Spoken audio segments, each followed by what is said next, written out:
आप सब कैसे हो? हमने अपने पिछली कक्षा में क्या पढ़ा?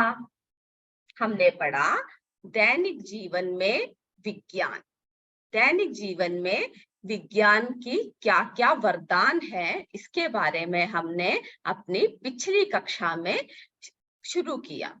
अब हम इसको आगे बढ़ाते हुए देखते हैं कि और क्या-क्या वरदान दिया है हमें इस विज्ञान ने। हमने क्या देखा कि मनुष्य कैसे प्रवृत्ति का है? मनुष्य काफी जिज्ञासु प्रवृत्ति का है। और विज्ञान की शुरुआत ही किससे होती है बच्चों? जिज्ञासा से। हमारे विज्ञान की शुरुआत किससे होती है? जिज्ञासा से। हमने पिछली कक्षा में देखा कि गुरुत्वाकर्षण बल के बारे में हमने पढ़ा और ये भी चर्चा किया कि इसका आविष्कार किसने किया था? इसका आविष्कार सर आइजैक न्यूटन ने किया।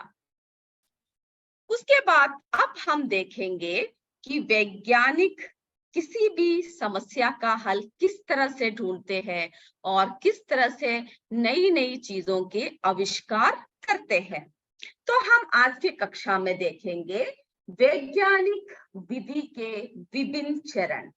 अगर विज्ञान के बारे में नई नई चीजों का आविष्कार करना होता है तो क्या करते हैं? वैज्ञानिक लोगों को कई चरणों से, कई स्टेप्स से गुजरना पड़ता है, कई चरणों से गुजरना पड़ता है। उसके बाद ही उसका निष्कर्ष निकालते हैं, क्या है करके क्या आविष्कार करना है या किसी भी चीज के बारे में निष्कर्ष निकालने के लिए विभिन्न चरणों द्वारा जाना पड़ता है। तो हम देखेंगे कितने चरण है इसके? 8 चरण है। 8 चरणों द्वारा वैज्ञानिक गुजरते हैं। 8 चरण, 8 चरण। तो उसमें से सबसे पहला चरण हम देखेंगे। आप सबको पता है सबसे पहला चरण क्या था? सबसे पहला चरण है जिज्ञासा। जिज्ञासा मतलब क्या है? प्रश्न करना। क्या है मेरे बच्चों? जिज्ञासा। सबसे पहला चरण है हमारा जिज्ञासा। जिज्ञासा, जिज्ञासा से आप क्या समझते हो? हमारे मन में किसी भी चीज को देखकर एक प्रश्न उठता है कि अगर हम एक उदाहरण देखें, अगर हम एक चिड़िया को ऊपर की ओर डालें, ऊपर की ओर उछाले और छोड़े तो क्या होता है? वो चिड़िया उड़ जाती है। तो हम सोचते हैं कि ये चिड़िया कैसे उड़ी? हमारे अंदर क्या हुआ? एक जिज्ञासा उत्पन्न हुई, एक प्रश्न उत्पन्न हुआ। तो हमारी विज्ञान की शुरुआत ही किससे होती है बच्चों? विज्ञान की शुरुआत होती है जिज्ञासा से, प्रश्न करने से। और जब हमारे मन में प्रश्न उठा तब क्या हुआ? तब दूसरे चरण का उद्भव हुआ और दूसरा चरण है परिकल्पना।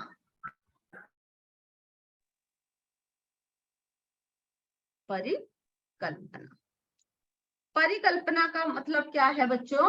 किसी चीज के बारे में सोचना।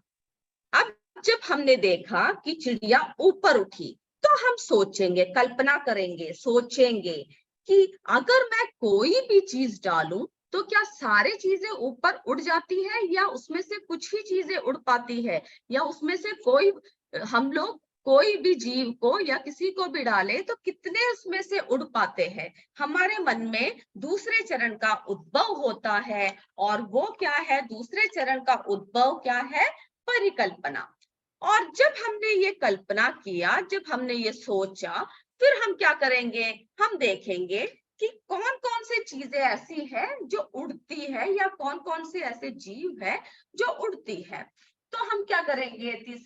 तीसरी चरण की शुरुआत इसी से होती है, वो है परीक्षण। हम लोग क्या करेंगे बच्चों? परीक्षण करेंगे। परीक्षण क्या है? टेस्ट करेंगे कि हम और भी चीजें डालेंगे और देखेंगे क्या जिस तरह से चिड़िया उड़ी उसी तरह से, या हम एक बच्चे को ऊपर को और उछालेंगे क्या वो बच्चा उड़ता है, या कोई हम लोग ऊपर को उछल के देखेंगे क्या हम भी उड़ पा रहे हैं। तो हम लोग क्या करेंगे? अगले चरण में आएंगे जो है परीक्षण। और जब परीक्षण के बाद अगला कदम क्या है? अगला है निरीक्षण।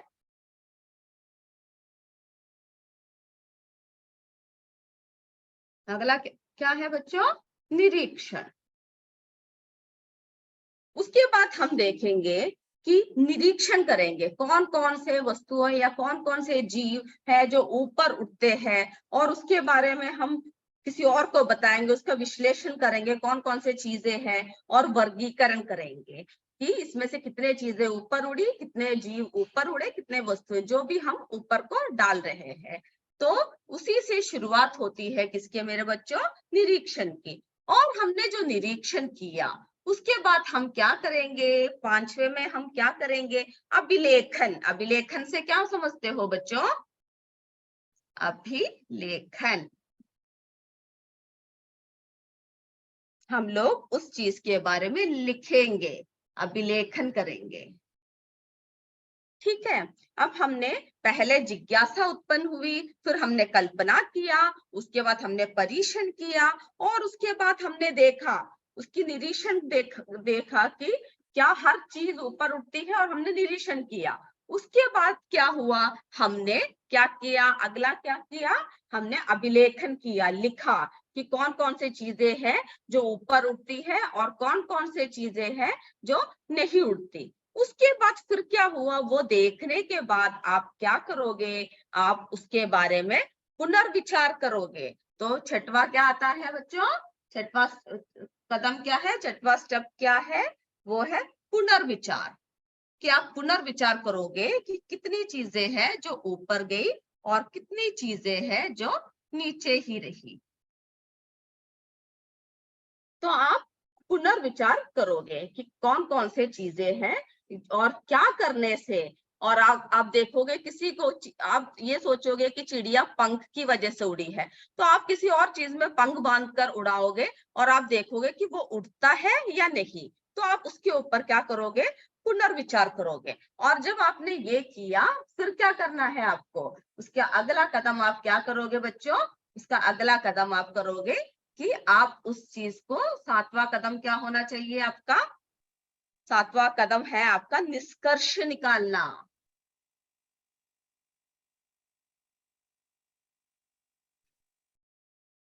निष्कर्ष निकालना।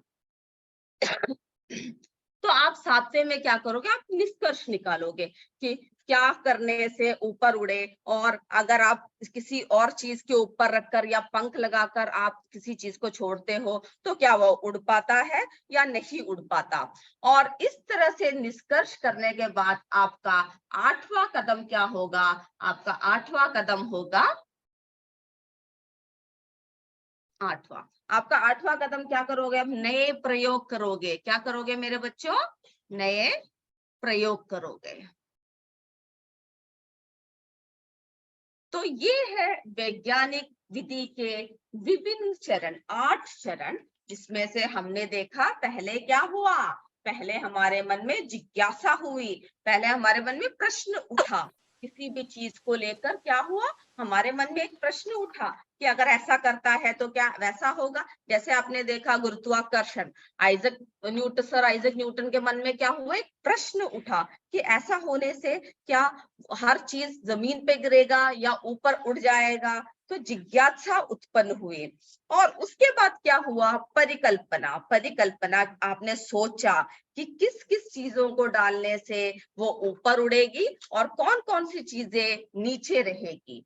उसके बाद आपने क्या किया? परीक्षण किया। तीसरा कदम क्या किया आपने? परीक्षण किया। और परीक्षण करने के बाद आपने क्या किया? जब आपने परीक्षण किया, जब आपने देखा कि कौन कौन सी चीजें ऊपर उड़ी और कौन कौन सी चीजें नहीं उड़ी, तो उससे आपने क्या किया? उसका विश्लेषण और वर्गीकरण किया। और आप कौन कौन सी चीजें डालने से उसमें क्या क्या असर होता है ये देखा। उसके बाद आपने निरीक्षण कि किस किस चीजों को डालने से ऊपर उठा, आपने इस तरह से निरीक्षण किया। उसके बाद क्या हुआ? आपने उसको लिखा। 5वां कदम क्या किया? आपने उसको लिखा कि क्या क्या हुआ। हम हमारे परीक्षण का क्या क्या फल निकला उसको हमने अभिलेखन किया, किसी पुस्तक या किसी में हमने लिखा। और फिर हमने क्या किया, फिर हमने छठवां कदम देखा, पुनर्विचार, कि कौन कौन सी चीजें ऊपर उठती है, कौन कौन सी चीजें नीचे रहती है, और हमने क्या क्या करने से उड़ सकती है। और उसके बाद क्या हुआ, हमने अंत में अपना निष्कर्ष निकाला। और निष्कर्ष निकालने के बाद हमने क्या शुरू किया, आठवां, हमने नए नए प्रयोग शुरू किए। और यही है वैज्ञानिक विधि के विभिन्न चरण। फिर हमने देखा, तो बच्चों ये है 8 चरण। वैज्ञानिक विधि के कितने चरण हैं मेरे बच्चों, 8 चरण। और इन सब चरणों में से गुजर कर ही क्या करते हैं वैज्ञानिक, किसी भी चीज की धारणा में आती है या किसी भी चीज का निष्कर्ष निकालते हैं, रिजल्ट, कि क्या क्या होने से, किस तरह के प्रयोग में करने से क्या क्या फल निकलता है। अब हम देखेंगे, तो ये है हमने वैज्ञानिक विधि के विभिन्न चरण, 8 चरण देखे। अब हम देखेंगे कि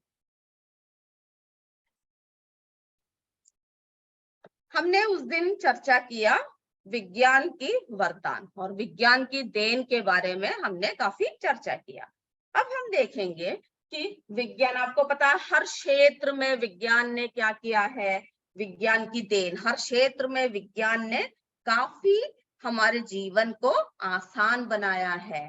तो विज्ञान की देन के बारे में अब हम और चर्चा करेंगे कि विज्ञान ने हमें हर क्षेत्र में और कई परिवर्तन हमारे जीवन में किया है, जिसकी वजह से हम लोग दैनिक आवश्यकताओं के लिए किस पर निर्भर है मेरे बच्चों, विज्ञान पर निर्भर है। अब हम लोगों ने देखा कि पहले क्या था, कृषि के बारे में अगर हम बात करें तो हम क्या देखेंगे कि हमारे दैनिक जीवन में कृषि में ही काफी बदलाव आए हैं। क्या आए हैं बच्चों, कृषि में काफी बदलाव आए हैं।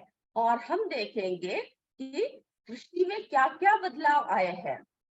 हमने देखा पहले किसको लेकर कृषि करते थे, पहले हल चलाते थे। और कौन जोतता था हल को हल को कौन जोतता था मेरे बच्चों, हल को बैल जोतते थे। और क्या करते थे वो लोग, इसी तरह से कृषि का वो करते थे। अभी क्या हुआ, आजकल नए नए चीजों का उद्भव हुआ, नए नए चीज कृषि की क्षेत्र में हम देखेंगे, तो हम देखेंगे कि सारे नए नए तकनीकी बदलाव की वजह से क्या हुआ कि आपके कृषि काफी आसान हो गया है। अगर हम कृषि की बात करें तो आप देखेंगे कि कई कई मशीनों का विकास हुआ है। क्या हुआ है, कई मशीनों को विकास किया है, जिसकी वजह से एक, तो पहले देखो हल चला रहा है किसान और इसकी वजह से काफी समय लगता था, लेकिन अभी क्या हो गया, अभी हर चीज आसान हो गई है। देखिए नए नए मशीनों का विकास हुआ है। और हम देखेंगे कि एक मशीन है जो थ्रेशर, जिसकी वजह से क्या होता है, जो अनाज काटने का काम करता है, जो अनाज को अलग करने का काम करता है, और इसकी वजह से भूसे से डंठल से बीज निकलता है।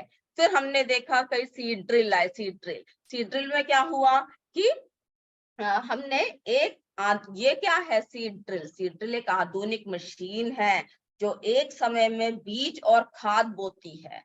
जो बीज को पहले हम हाथों से डालते थे, अभी क्या हुआ, सीड ड्रिल की मदद से, पहले हम क्या करते थे, पहले बीज डालेंगे, उसके बाद उसमें हर गड्ढे में क्या डालेंगे, खाद डालेंगे। अभी सीड ड्रिल की मदद से बीज और खाद एक साथ बो सकते हैं। और इससे क्या हुआ बच्चों, इससे हमारी समय की बचत हुई।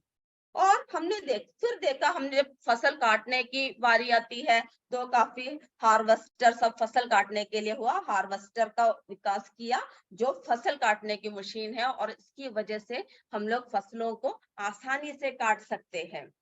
और हम लोग इस तरह से कृषि के इसमें क्या हुआ, काफी बदलाव आए हैं, कृषि के क्षेत्र में काफी विकास हुआ, जिस वजह से हमारे जीवन को काफी सुगम, कृषक के जीवन को, और हमें हर चीज के उत्पादन में वृद्धि हुई है। और इसी तरह से हमने देखा कि और भी कई चीजें हैं जिसमें क्या हुआ था, हमें काफी बदलाव आए हैं, और भी कई चीजें हैं जिसमें हमारे जीवन में काफी बदलाव आए हैं। तो हम देखेंगे क्या क्या बदलाव आए हैं हमारे जीवन में। आपको पता है कि हमारे जीवन में काफी बदलाव आने की क्या वजह है मेरे बच्चों? हमारे जीवन में काफी बदलाव आने की वजह क्या है? देखिए, कितने सारे गाड़ियों का, कितने सारे चीजों का क्या हुआ है। आप अपने किताब में देखोगे कि पृष्ठ कौन 3 में, सब निकालिए अपने किताब में। तीसरे पेज में आप देख रहे हो कई तरह के क्या हुआ है, चीजों का विकास हुआ है हमारे जीवन में। ये देखिए, हमारे जीवन में क्या हुआ, रेलगाड़ी। पहले हम लोग कैसे जाया करते थे? टांगा, बैलगाड़ी या जानवरों के ऊपर बैठकर जाया करते थे। लेकिन अभी क्या हुआ कि हम लोगों के घर में विज्ञान ने काफी तरक्की कर लिया है। और अब देखो, आपको कहीं भी जल्दी जाना हो तो कम पैसों में हम लोग किसमें जा सकते हैं? रेलगाड़ी में जा सकते हैं। और हम लोग घर बैठे बैठे देश विदेश की जानकारी किससे हासिल कर सकते हैं मेरे बच्चों? टेलीविजन के द्वारा हम लोग आसानी से। और आपको पता है, पहले रेडियो भी, अब आजकल रेडियो कम सुनने को मिलता है। रेडियो टेलीविजन के द्वारा हम लोग क्या कर सकते हैं? हर जगह के खबर हम लोग सुन सकते हैं। और हमें पता है, हमारी मम्मी, हमने पिछले कक्षा में चर्चा किया कि शीघ्र जल्दी से ही क्या बना लेती है, खाना सब बना लेती है। जिसकी वजह से क्या हुआ, गैस चूल्हे का निर्माण हुआ और उससे खाना शीघ्र बन जाता है, कम समय में बनता है। और क्या कम लगता है? श्रम भी कम लगता है। पहले लकड़ी काट के चूल्हा फूंक कर सब बनाना पड़ता था, लेकिन आजकल हम देखते हैं कि हमारी मम्मी जल्दी खाना बना लेती है ना। हमने पिछली बार के बारे में चर्चा किया। और इससे प्रदूषण भी कम फैलता है। जब आप चूल्हे जलाओगे तो आप देखोगे इसमें से काफी धुआं उठ रहा है, जो आपकी माँ के आंखों को भी खराब करती है और काफी स्वास्थ्य हानिकारक बनाती है। लेकिन अब क्या हुआ, अब गैस चूल्हे का निर्माण ने काफी तरीके से हमारे जीवन को की सुविधाएं को बढ़ा दिया है। और रेलगाड़ी, कार, बस, ट्रैक्टर, ये सब देखिए, ये सब क्या है? ये सब ट्रैक्टर हम लोग कृषि के इसमें इस्तेमाल करते हैं, और मिट्टी की खुदाई सब में हम लोग इस्तेमाल करते हैं। और इस तरह के यातायात से क्या हुआ, कुछ ही घंटों में हम लोग क्या कर सकते हैं मेरे बच्चों? लंबी दूरियां जल्दी, देखे वायुयान, देखा वायुयान से हम लोग क्या है, जल्दी कुछ ही घंटों में लंबी यात्राएं कर सकते हैं। और इन सब के फलस्वरूप क्या हुआ कि हमारे जीवन में काफी बदलाव आया। विज्ञान ने हमारी बहुत सी समस्याएं, जो चाहे वो भोजन के बारे में हो, चाहे स्वास्थ्य के बारे में हो, या यातायात के बारे में हो, उन सबको सुधारने में क्या किया है विज्ञान ने काफी मदद किया है हमारी, है ना। और आपने देखा कि हम लोगों को अगर पहले सिंचाई कैसे होती थी? पहले हम लोग पानी ले जाकर एक एक जगह धीरे धीरे पानी डालना पड़ता था, जिससे कि कृषक को काफी समय लगता था, है ना। क्या लगता था? काफी समय लगता था। लेकिन अब क्या हुआ मेरे बच्चों? अब जो है कृषि के क्षेत्र में काफी बदलाव आया है। और उससे क्या हुआ कि पंप, नहरें आदि से क्या है, काफी मात्रा में पानी उपलब्ध होती है, जिससे कि सिंचाई में काफी सुविधा हुई। और हम लोग उत्तम बीज, पहले क्या था कि कोई भी बीज डाल देते थे, उसमें से कई उग जाते थे और कई नहीं उग पाते थे। तो अभी हमने क्या किया, उत्तम बीज की भी खोज की। उत्तम बीज, वो हमें पता लग जाता है कौन कौन से बीज अच्छे हैं, कौन कौन से बीज खराब है। और कई कीटनाशक दवाइयां और उर्वरक सब उपलब्ध है, जिसकी वजह से क्या है, सब उपलब्ध होने की वजह से हम लोग आसानी से सब कुछ कर सकते हैं। और हमने देखा कि चिकित्सा के क्षेत्र में भी काफी बदलाव आए। और आप जब भी अस्पताल जाते हो तो कई तरीके से आपको कोई भी बीमारी हो, उसका हर तरीके से, हर नए नए तकनीकी से हमारा इलाज होता है। और फिर अगर हम लोग देश विदेश का क्या कर सकते हैं, सीधा प्रसारण टेलीविजन द्वारा। अगर आप क्रिकेट मैच देख रहे हो, आप क्या कर सकते हो, अपने घर में बैठकर ही आसानी से, है ना, घर में बैठकर ही आसानी से क्रिकेट मैच और देश विदेश की खबरें एकत्रित कर सकते हो, है ना मेरे बच्चों। आप लोग अभी देखिए, हम लोग क्या कर रहे हैं, आपस में बैठे हुए हैं, और आप इतने दूर बैठे हो, हम इतने दूर बैठे हैं, लेकिन हम क्या कर रहे हैं बच्चों, हम लोग एक दूसरे की आवाज सुन रहे हैं, बात सुन रहे हैं, एक जो भी चीज हम दिखाना चाहे वो हम देख सकते हैं। ये सब किसका वरदान है, ये सब विज्ञान के ही वरदान है। हम लोग कोई भी समारोह सीधा प्रसारण के द्वारा घर बैठकर क्या कर सकते हैं, देख सकते हैं। और आपको पता है टेलीफोन अभी क्या है, पहले देखिए ऐसे टेलीफोन था, अभी क्या है, सबके हाथों में क्या है, स्मार्टफोन, मोबाइल सब है ना बच्चों। तो हम लोग एक दूसरे से बात कर सकते हैं, एक दूसरे को देख सकते हैं। और ये सब किससे संभव हुआ है, ये सब विज्ञान से संभव हुआ है ना। विज्ञान की वरदान है, जो वैज्ञानिक लोगों ने कई परीक्षण, कई निरीक्षण कर कर हमारे विज्ञान को, हमारे सुख सुविधाओं को वैज्ञानिक तरीके से बढ़ाया है। और आपको पता है, मनुष्य सदा ही अधिक ज्ञान प्राप्त करने की इच्छा रखता है, और उसका सही रूप से अनुप्रयोग करने के लिए हमेशा प्रयत्नशील रहता है। अगर हमने देखा कि हमने हवाई जहाज का आविष्कार कर लिया, या बस का आविष्कार कर लिया, कार, हम उसमें बैठे नहीं रहे, हमारा मन क्या है, काफी जिज्ञासु प्रवृत्ति का है। हमें और चीजों के बारे में देखने के लिए, और चीजों के बारे में सुनने के लिए हम हमेशा जिज्ञासु रहते हैं, और हर तरह से प्रयत्नशील रहते हैं कि किस तरह से नए नए खोज करेंगे। अब जब आप बड़े होंगे तो क्या होगा, आप में से भी कई लोग वैज्ञानिक बनेंगे। और ये विज्ञान कहाँ से आता है मेरे बच्चों, हमें कुछ जानने की इच्छा हो, तभी विज्ञान का उद्भव होता है। तो इस तरह से हमने देखा कि हमारे विज्ञान ने हमें काफी चीजें दिया है ना। हमारे विज्ञान ने हमें क्या है, काफी चीजें दिया है। और इन सब का श्रेय किसको जाता है, वैज्ञानिक को जाता है। और आपने देखा आज के इसमें आपने क्या देखा कि वैज्ञानिक 8 चरणों में से होकर गुजरते हैं। कितने चरणों में से होते हैं बच्चों, 8 चरणों से। विधि के विभिन्न चरण हैं, जिसमें से पहला चरण था जिज्ञासा, दूसरा चरण क्या था, परिकल्पना, तीसरा चरण था परीक्षण, है ना, फिर हम उसका परीक्षण करते हैं। और उसका अगला चरण क्या था, निरीक्षण, निरीक्षण करते हैं, फिर विश्लेषण करते हैं उस चीज का, और हम लोग वर्गीकरण करते हैं, है ना। और उसके बाद क्या करते हैं, हम लोग अभिलेखन करते हैं। फिर छठवें में हम क्या करते हैं, पुनः विचार करते हैं।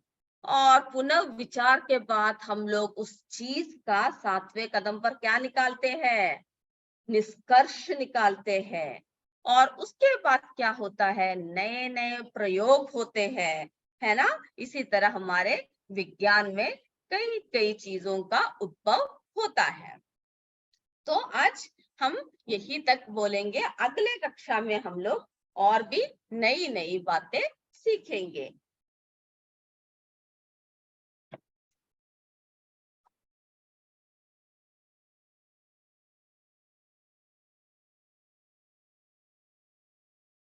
मेरे बच्चों, अब हम आपको एक नई चीज दिखाते हैं। नई चीज मतलब आपने सबने देखा है, लेकिन आपको एक चीज के बारे में बताते हैं। ये क्या है बच्चों, ये क्या है, जीरो, है ना, या शून्य। जब आपको 0 मार्क मिलता है, क्या आप खुश होते हो, नहीं, है।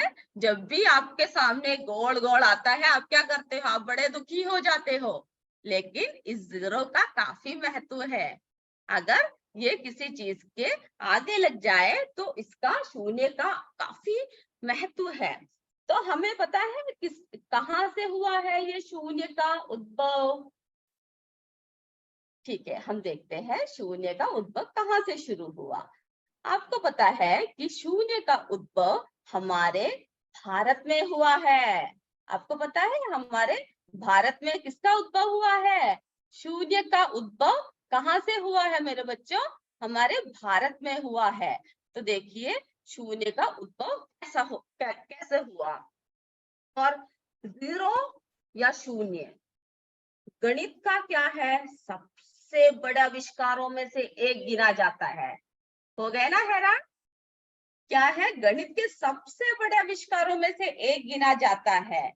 और अगर आप, वैसे तो क्या है, जीरो का कोई मान नहीं होता, लेकिन अगर आप क्या होते हैं, किसी अंक के साथ जुड़ जाए तो इसका काफी गुना मान बढ़ जाता है ना? अब देखिए शून्य का मुख्य आविष्कारक कौन है? शून्य का मुख्य आविष्कारक कौन है बच्चों? इसका श्रेय भारतीय विज्ञान गणितज्ञ किसको जाता है? ब्रह्मगुप्ता। किसको जाता है?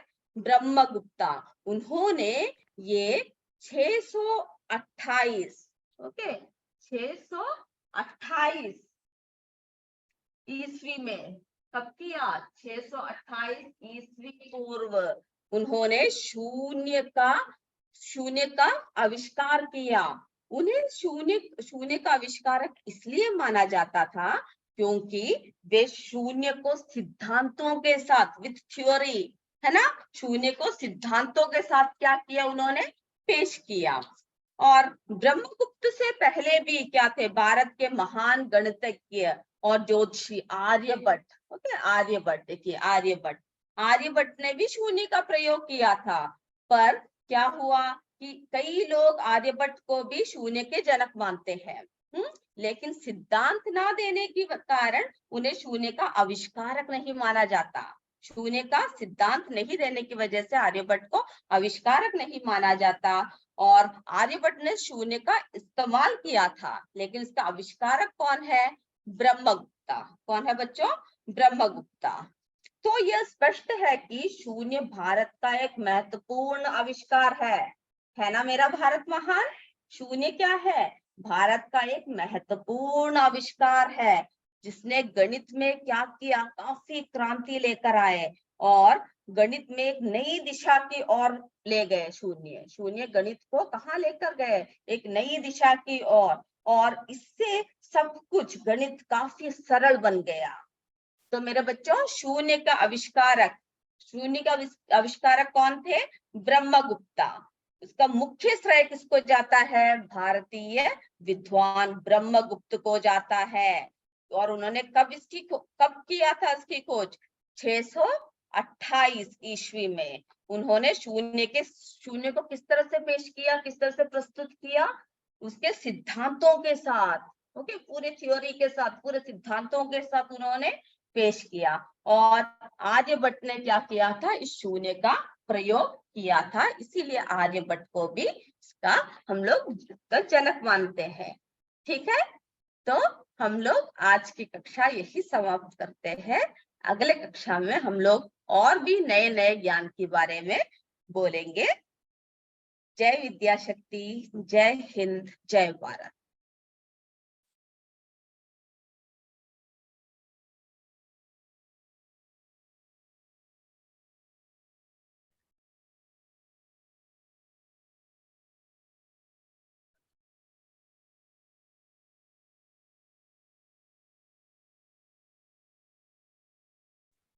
Sajina ma'am? Yes sir. Yes, forward. Yes sir. Yeah, okay. Thank you, ma'am.